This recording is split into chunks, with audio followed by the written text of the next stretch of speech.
I realized in my last video, I probably could have shown these cards off a little bit more because it's kind of hard to see. But that's why I try to put my stuff on my Instagram at goalmatters_, because it's kind of hard to talk and explain a bunch of stuff at once. So, but there you go. That's kind of what they look like. So, I want to talk about something specific today. And normally, I talk about gold on this channel. Everybody knows that. I talk about 24 karat gold jewelry, and I talk about Totenpass, three of which you see in front of you. But today, I'm going to talk about another scarce asset. And one of the reasons that gold is so valuable and has remained so valuable over time is because of its scarcity, and also because of its just its difficulty to produce. And that's one of the reasons that it's scarce as well, because it takes a lot of time and energy and money to pull out of the ground.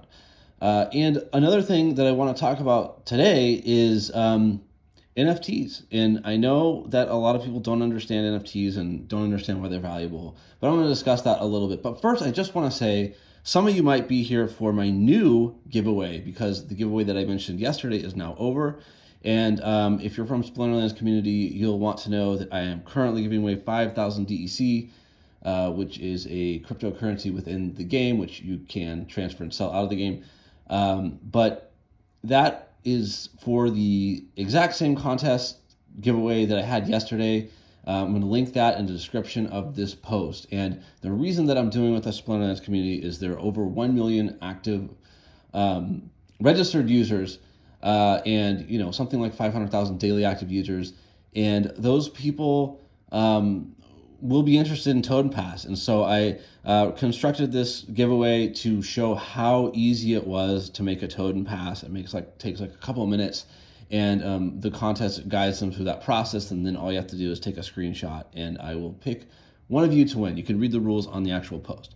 So back to the reason why I'm talking about NFTs and scarcity. So people may think like, well, NFTs are just totally random and anyone could just create one, which there's some truth to that. Like, sure, most people, if they had the technical ability to create an NFT, but if there was no interest or no utility or story behind that NFT, then nobody would be interested in buying it.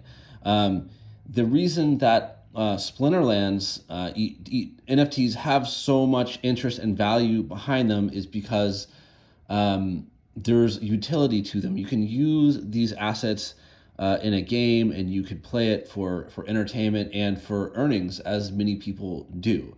But the other thing is that people just assume that, well, it's an NFT and they would be easily created, and that's not always true in the sense of, if you think about the NFTs and the assets in Splinterlands, how much work goes behind creating each one, and how many hours go into creating a character on a card. They need to hire artists. There needs to be UI and UX people. There's developers and engineers and management, and all this entire team that needs to work together to balance the cards, to create a story behind them, and do all these things that take quite a while, and it's a pretty complex process.